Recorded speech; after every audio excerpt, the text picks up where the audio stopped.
Pour les hommes. C'est pour les hommes. Mais tu devrais gagner ce que gagne n'importe quel travailleur étranger dans ce pays.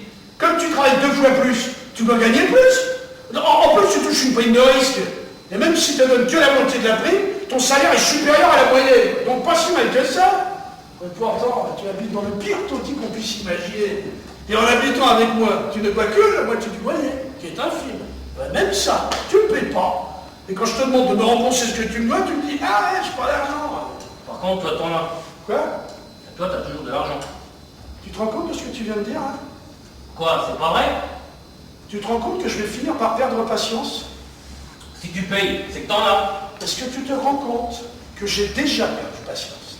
Quand? À l'instant. La literie, les vêtements. Ouais, les livres, les manuscrits, les photos, ouais, tu peux les garder, ouais. Bah, tu les laisses. Tu sais très bien que les objets et les vêtements n'ont aucune importance à mes yeux.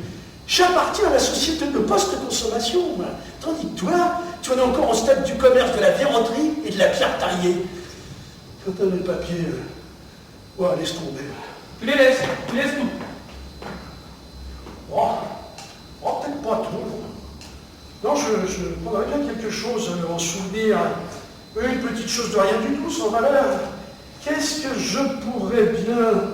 Qu'est-ce que je pourrais... Ah, ben voilà, j'ai trouvé. Non. Mais pourquoi? Laisse ça. C'est parce que tu notes pour rappellera les moments qu'on a passés ensemble et la télégramme à nostalgie. Ah, Eh, pose ça. Oh, mais tu es un juge, je te laisse tout, je te demande en échange que c'est pas bien ridicule. Rends-moi ça.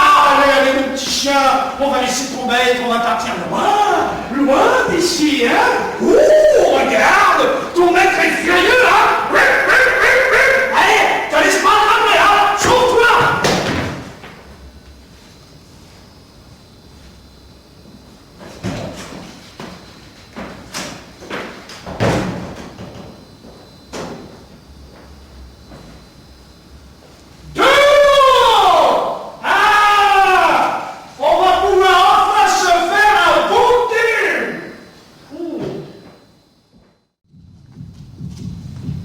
Ah, ben, il manquait plus que ça. 4 heures? Mais c'est pas possible. Ah, ben, bien sûr, il est arrêté. Dis-moi à quelle heure peut-il être, là? Oh, environ 9 heures. Ouais. Eh ben, ça veut dire qu'il faut que tu commences. On va faire la fête pendant au moins 8 heures. Leur fête. Ils vont peut-être s'arrêter. Oh non, ce soir, ils ne s'arrêteront pas. Ce soir, ils vont faire la fête jusqu'au petit matin. Ce soir, c'est le nouvel an. Oh, l'eau.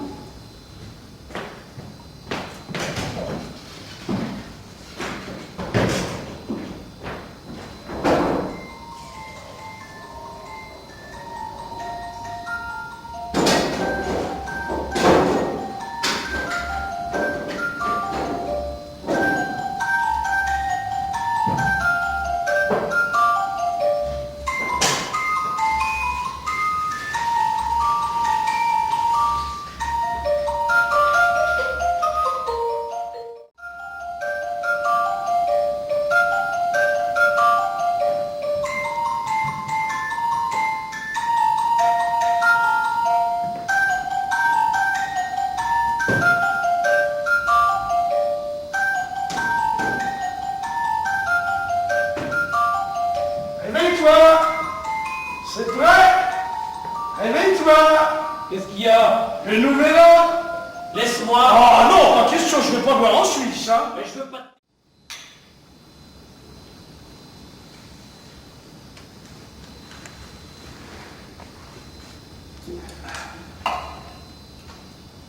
Dis-moi, pourquoi t'es parti? Comment? Pourquoi t'as fui? T'étais pas bien chez nous? T'avais 2 femmes? Un logement dans la capitale? Tu gagnais bien ta vie? Tu fréquentais des gens bien? Pourquoi t'as fui ici? Hein?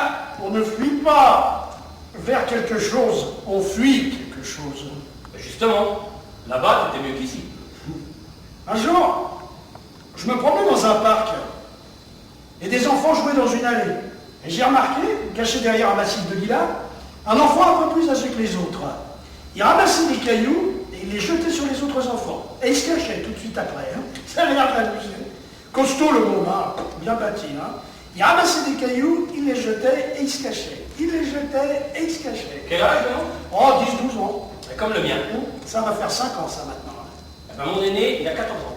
Eh ouais, ça aurait pu être ton fils. Allez, tu peux me parler comme un frère. Bon, ben disons que j'ai toujours eu des problèmes de diction. Par exemple, le mot consensuel, j'ai jamais pu le prononcer correctement. Trop difficile pour moi. Toi, mais t'as de l'instruction. Bon, alors, disons que c'est peut-être pas un problème de diction, mais d'intonation. Hein. J'ai toujours chanté faux. T'es un politique. Ouais, on peut appeler ça comme ça. Ouais. Tu t'en étais pas douté? C'est seulement maintenant que tu me le dis. Mais je croyais que tu t'en étais toujours douté, moi.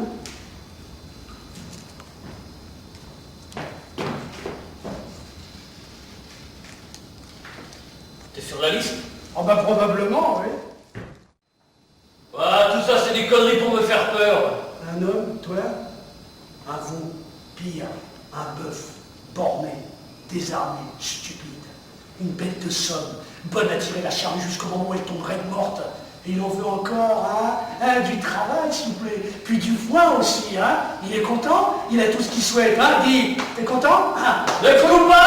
Si, je t'escouerai jusqu'à ce que tu te réveilles de ce sommeil de bovin. Quand tu ne l'avoues pas, tu dors, tu rumines. Je t'escouerai, je crierai jusqu'à ce que j'ai fait de toi un homme. Parce que tant que je n'aurai pas fait de toi un homme, tant que tu seras une bête, alors moi je serai un salaud. Ne fous pas, je te dis! Tu te défenses, eh bien, un jour tu comprendras. Et alors tu me seras reconnaissant. Et ce jour-là, quand tous les deux, nous pourrons tenir sur nos jambes, nous nous redresserons, nous relèverons la tête, et nous verrons au-dessus de nous une branche. Et sur cette branche un fruit, le fruit défendu. Et le vent qui agite ce fruit, c'est le vent de l'histoire. Nous tendrons les mains. Tu lèves la main sur moi? Sur moi? Qui con, moi?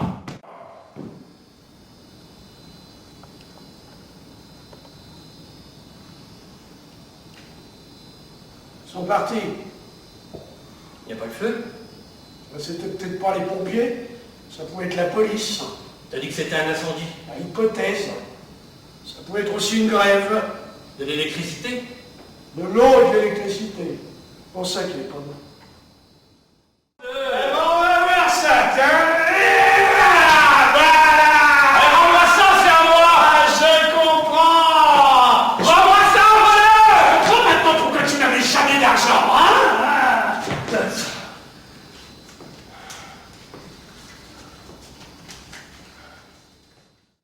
Mais réfléchis, là-bas, faudra bien que tu le dépenses cet argent. Là-bas, tu ne peux ni en gagner ni en mettre de côté. C'est pour ça que j'en mets de côté ici. Ah oui, bien sûr, ici. Ici et pas là-bas. Ici, chaque jour, tu as un peu plus d'argent. Chaque soir, tu te couches avec l'idée que demain, tu vas en gagner encore un peu. Et après-demain, un peu plus. Et dans un an, encore et encore plus. Eh, tu as un but dans la vie. D'autant plus séduisant qu'il est lointain. Alors, tu as mis de côté de quoi te faire une petite maison, avec un petit jardin. Alors pourquoi pas économiser pour une maison un peu plus grande, avec un jardin un peu plus grand? C'est tellement simple. Il suffit de reporter ton retour d'un mois ou deux. Et puis pourquoi pas une maison encore plus belle, avec un jardin encore plus grand? Tu reporteras toujours ton retour à plus tard. Parce que plus tu auras d'argent, plus tu voudras en avoir. Les années passeront et tu reporteras toujours ton retour à plus tard. Tu économiseras, tu travailleras pour plus tard. Et pourquoi jamais? Je t'ai déjà expliqué. Jamais parce que tu es un esclave. D'abord, tu es l'esclave des autorités. Et ici, l'esclave qui est ta propre rapacité. Il n'y a pas de libération pour toi. La liberté, c'est disposer de soi-même. Or, il y a toujours quelqu'un ou quelque chose qui dispose de toi. Quand ce ne sont pas les gens, ce sont les choses. Quelle chose? Les choses que tu désires, que tu peux acheter avec de l'argent. Tu as une âme d'esclave. C'est pour ça que tu m'intéresses. En raison de l'œuvre que j'ai l'intention d'écrire sur l'esclavage. Ben, tu sais ce que tu peux te la foutre ton œuvre? Ah, je me fous de ce que tu penses de mes recherches, hein. Le chercheur se moque de ce que l'insecte pense du microscope.